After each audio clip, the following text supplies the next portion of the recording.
الحمد لله رب العالمين والعاقبة للمتقين والصلاة والسلام على من كان نبيا وآدم بين الماء والطين وعلى آله وأصحابه أجمعين أما بعد فأعوذ بالله من الشيطان الرجيم بسم الله الرحمن الرحيم توبوا إلى الله جميعا أيها المؤمنون لعلكم تفلحون صدق الله العظيم وصدق رسوله النبي الكريم ونحن على ذلك لمن الشاهدين والشاکرین والحمد للہ رب العالمین ان اللہ وملائکتہ یصلون علی النبی یا ایھا الذین آمنوا صلوا علیہ وسلموا تسلیما اللہم صل علی سیدنا مولانا محمد معدن الجود والکرم منبع العلم والحلم والحکم وآلہ الکرام وابنہ الکریم وامتہ الکریمۃ یا اکرم الاکرمین وبارک وسلم صلاۃ تبقی وتدوم بدوام الملک الحی القیوم۔ ابھی خطبہ کے بعد رب العالمین جل جلالہ کے مقدس کلام قرآن مجید کی ایک آیت کریمہ آپ حضرات کے سامنے تلاوت کی۔ اس آیت مقدسہ میں اللہ تبارک و تعالی ارشاد فرماتا کہ توبوا الی اللہ جمیعا ایھا المؤمنون، ایمان والو تم تمام کے تمام اللہ کی بارگاہ میں توبہ کرو، لعلکم تفلحون تاکہ تمہیں فلاح اور کامیابی نصیب ہو جائے۔ یہ آیت کریمہ کا ترجمہ اس کا بسنتر ہو گیا۔ اس آیت کریمہ کی تفسیر میں علماء تفاسیر بیان فرماتے ہیں کہ اس آیت مقدسہ میں اللہ تبارک و تعالی نے ہم مسلمانوں کو حکم دیا ہے کہ ہم اللہ کی بارگاہ میں توبہ اور استغفار کریں۔ اس سے پتہ چلا کہ اپنے گناہوں سے توبہ کرنا اور رب کی بارگاہ میں گناہوں کی مغفرت مانگنا یہ مسلمانوں کے لیے واجب، لازم اور ضروری ہے۔ اس لیے کہ یہاں پر عربی گرامر کے حساب سے اللہ تبارک و تعالی نے امر کا صیغہ استعمال فرمایا۔ توبو، توبو اگنار حروف ہے، امر کا صیغہ ہے، اور عربی زبان میں امر کا صیغہ وجوب کے لیے ہوتا ہے، واجب ہونے کے لیے ہوتا ہے۔ اس سے پتہ چلا کہ گناہوں سے توبہ کرنا یہ واجب، لازم اور ضروری ہے۔ اچھا، آگے اللہ تبارک و تعالیٰ نے ارشاد فرمایا لعلکم تفلحون، یہ توبہ اس لیے کرو تاکہ تمہیں کامیابی اور کامرانی نصیب ہو جائے۔ اس سے پتہ چلا کہ نہ صرف یہ کہ توبہ کرنے سے آدمی کے گناہوں کی مغفرت ہوتی ہے، آدمی کے گناہ معاف ہوتے ہیں، بلکہ توبہ کرنے سے آدمی کو دونوں جہان میں کامیابی اور کامرانی نصیب ہوتی ہے۔ کوئی آدمی چاہتا ہو کہ اسے دونوں جہان میں کامیابی نصیب ہو، دونوں جہان میں کامرانی نصیب ہو، تو اس آدمی کو چاہیے کہ بار بار رب کی بارگاہ میں گناہوں سے توبہ کرتا رہے، گناہوں سے استغفار کرتا رہے، رب کی بارگاہ میں مغفرت کی دعائیں مانگتا رہے۔ سبحان اللہ، گناہوں سے توبہ کرنا، گناہوں کے بارے میں رب کی بارگاہ میں توبہ اور استغفار کرنا، اس کی فضیلت کا کیا کہنا۔ حدیث پاک میں آتا ہے پیغمبر اسلام حضور سرور کائنات صلی اللہ تعالی علیہ وسلم کے حدیث پاک کا مفہوم، اور یہ صحاح ستہ میں سے مسلم شریف کی حدیث پاک ہے۔ پیغمبر اسلام حضور سرور کائنات صلی اللہ تعالی علیہ وسلم نے ارشاد فرمایا، حدیث پاک کا مفہوم کہ رات کا سناٹا جب چھا جاتی ہے، رات کی تاریکی جب چھا جاتی ہے، تو اللہ تبارک و تعالی اپنے دست رحمت کو دراز فرماتا ہے، اپنی رحمت کے جو اس کے مبارک ہاتھ ہوتے ہیں وہ اپنی رحمت کو کشادہ فرماتا ہے تاکہ دن میں جن لوگوں نے گناہ کر لیے ہیں وہ رب کی بارگاہ میں توبہ کر لیں. اور پھر جب رات گزر جاتی ہے صبح کا سپیدہ نمودار ہوتا ہے, صبح کا اجالا نمودار ہوتا کہ اللہ تبارک و تعالیٰ پھر اپنے رحمت بھرے ہاتھوں کو دراز فرماتا گے تاکہ رات میں جن لوگوں نے گناہ کر لیے ہیں وہ دن میں رب کی بارگاہ میں توبہ کر لیں. گویا دن رات اللہ تبارک و تعالیٰ کی رحمت بندوں پر کشادہ رہتی ہے اور اللہ کی رحمت پکارتی رہتی ہے, میرے بندے آ جاؤ میری بارگاہ میں توبہ کرو, میں تمہارے گناہوں کی مغفرت تمہیں عطا کروں گا, میں تمہاری توبہ کو قبول کروں گا. شاعر مسجد ڈاکٹر اقبال نے کہا کہ ہم تو مائل کی بکرم ہے کوئی سائل کی نہیں, ہم تو مائل کی بکرم ہے کوئی سائل ہی نہیں, راہ دکھلائیں کسے کوئی راہ روے منزل کی نہیں. اللہ کی رحمت جو ہمیشہ بندے کو پکارتی رہتی ہے. ایک اور حدیث پاک میں آتا ہے حضور سرور کائنات صلی اللہ تعالی علیہ وسلم کے ایک جلیل القدر صحابی ہیں جن کا نام ہے حضرت عبداللہ ابن مسعود رضی اللہ تعالی. سرکار کے وہ جلیل القدر صحابی ہیں کہ علم فقہ میں یعنی اسلامی جو پرسنل لا ہوتا ہے, علم فقہ میں خلفائے راشدین کے بعد اگر کسی صحابی کا نمبر ہو تو وہ حضور کے صحابی حضرت عبداللہ ابن مسعود رضی اللہ تعالی. اتنے بڑے جلیل القدر صحابی.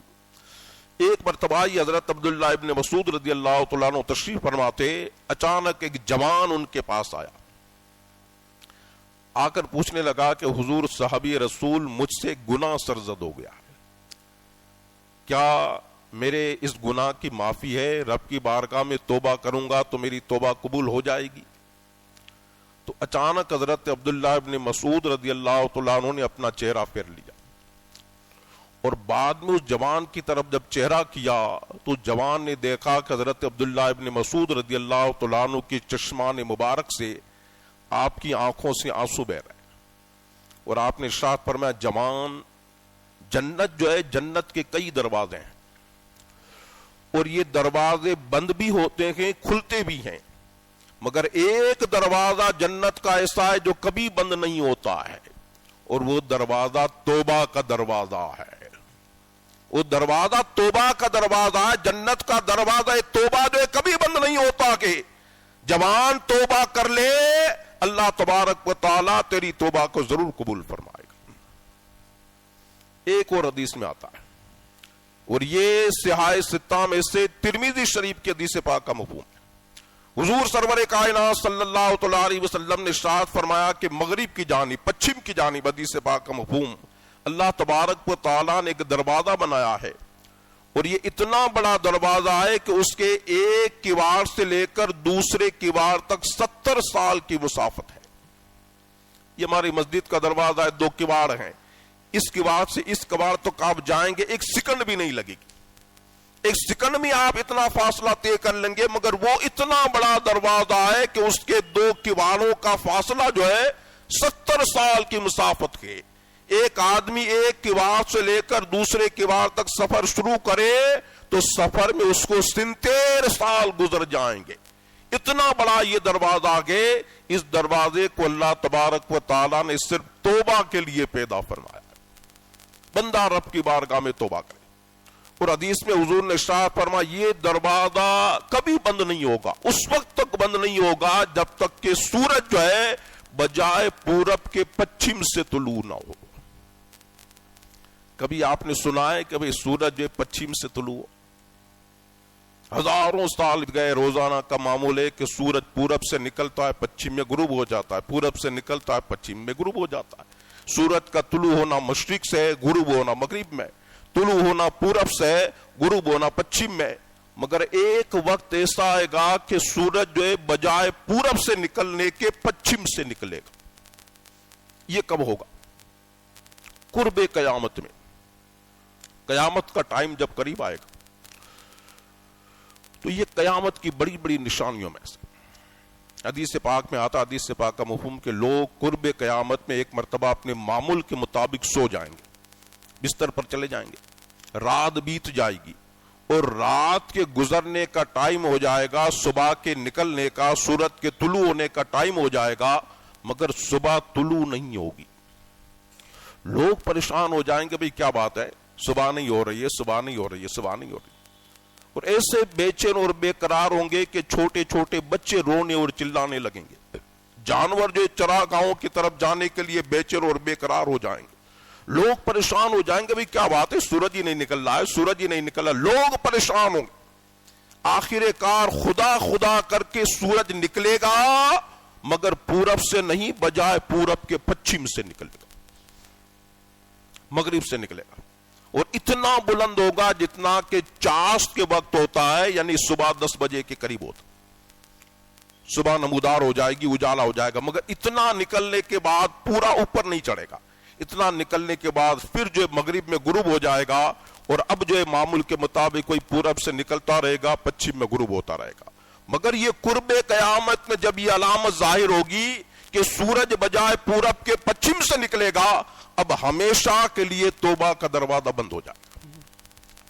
اب کسی نے ایمان قبول نہیں کیا ہے تو اس کا ایمان بھی قبول نہیں۔ جب لوگ یہ نشانی دیکھ لیں گے، کئی کافر مسلمان ہو جائیں گے۔ اسلام نے ایک چیز بیان کی ہے، مسلمان ہو جائیں گے مگر اب ایمان قبول نہیں ہوگا، اور اب کوئی آدمی توبہ کرے گا تو توبہ بھی قبول نہیں۔ خود اللہ تبارک و تعالیٰ قرآن مجید میں ارشاد فرماتا، یوم یاتی بعد آیات ربک لا ینفع نفسا ایمانها۔ اللہ تبارک و تعالیٰ ارشاد فرماتا، تمہارے رب کی جب بعد نشانیاں آ جائیں گی، یعنی وہ سورج جو ہے بجائے پورب کے پچھم سے طلوع ہوگا، اب کسی جان کو اس کا ایمان نفع نہیں پہنچائے گا۔ اب ایمان قبول کرے بھی ایمان قبول نہیں، کسی آدمی نے توبہ نہیں کی تو اس کی توبہ بھی قبول نہیں۔ تو آج توبہ کا دروازہ کھلا ہوا ہے، بندے کو چاہیے کہ رب کی بارگاہ میں توبہ کر لے، استغفار کر لے، مغفرت طلب کر لے، رب کی بارگاہ میں گڑ گڑا لے۔ پھر جو ہے توبہ کے دروازے بند ہو جائیں گے تو پھر کوئی چیز نفع نہیں دے گی۔ ایک حدیث پاک میں حضور کے صحابی حضرت ابو ہریرہ رضی اللہ تعالیٰ عنہ سے غالباً حدیث پاک مروی ہے۔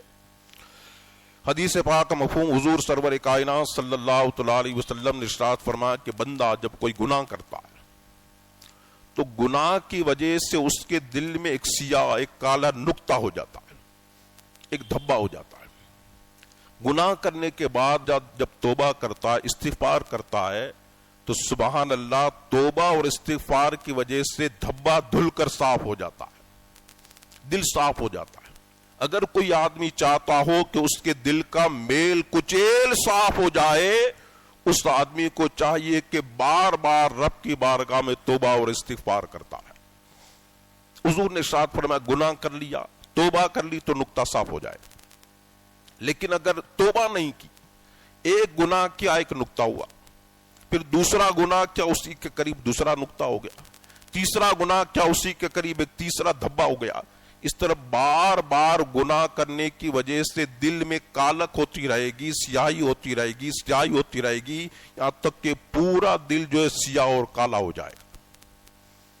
ہم اپنی سادہ بھاشا میں بھی کہتے ہیں بھئی اس کا دل کالا ہو گیا ہے، اس کا دل کالا ہو گیا۔ دل کالا ہو گیا مطلب کیا؟ اب وہ جب دل سیاہ ہو جاتا ہے، کالا ہو جاتا ہے، تو لاکھ اس کے سامنے آپ قرآن کی آیتیں پڑھتے رہیں، لاکھ حضور کی حدیثیں بیان کرتے رہیں، لاکھ بزرگان دین کے اقوال بیان کرتے رہیں گے، مگر اس کو کوئی چیز سمجھ میں نہیں آئے گی۔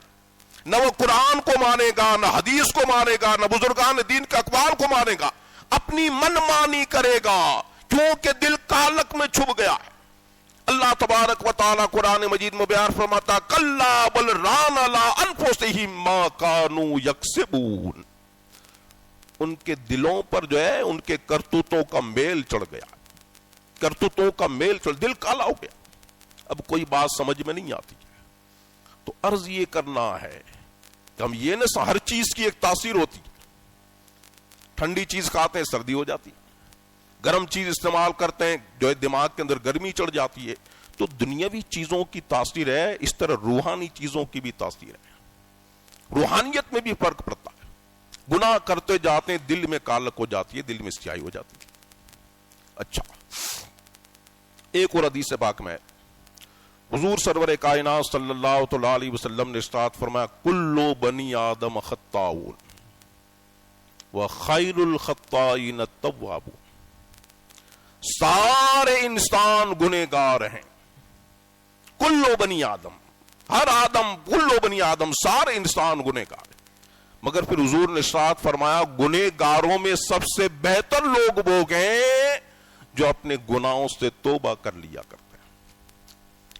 ایک بات یاد رکھیں، یہ دو گروہ، دو جماعت ایسی ہیں کہ ان کو اللہ تبارک و تعالیٰ نے گناہوں سے معصوم پیدا فرمایا ہے، یعنی ان سے گناہ سرزد نہیں ہو سکتا ہے، ان سے گناہ سرزد ہونا ناممکن ہے، اسمبھو ہے، ان سے گناہ ہو ہی نہیں سکتا۔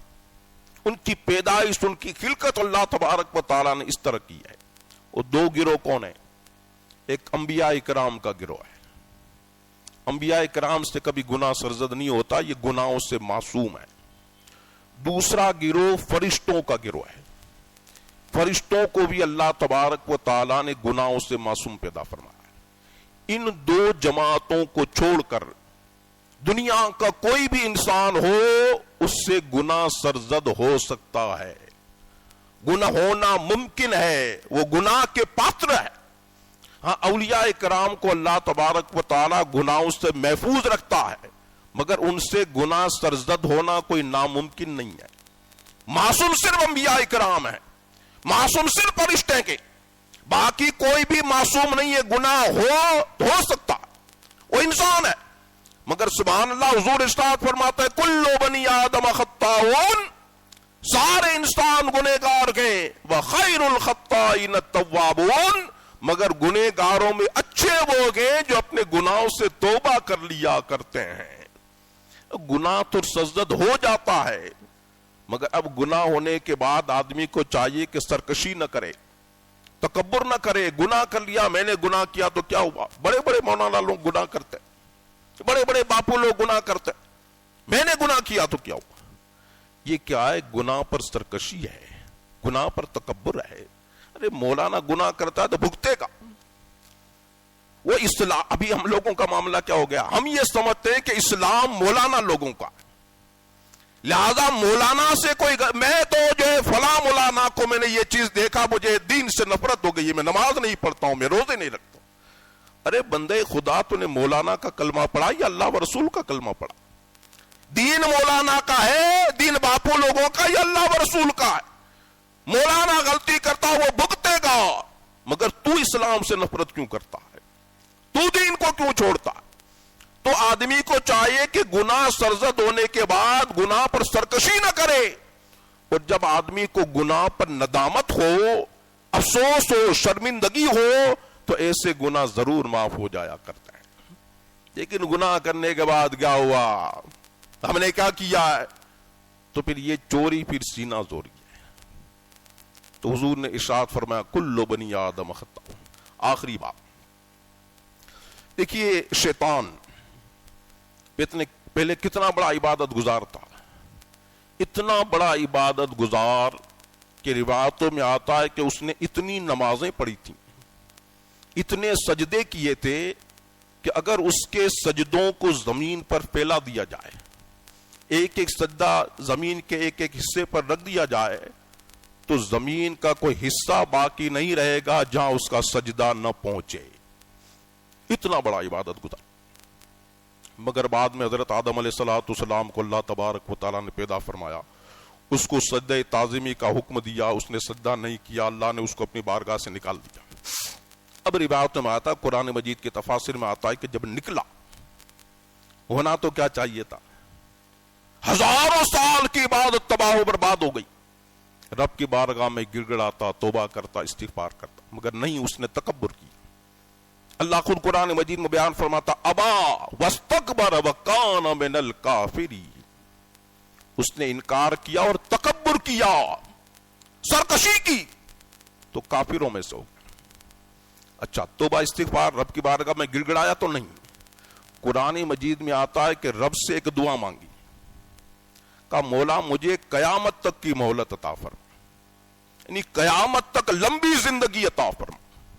قیامت تک کی زندگی مار. اللہ نے فرمایا دی, قیامت تک تجھے مہلت ہے.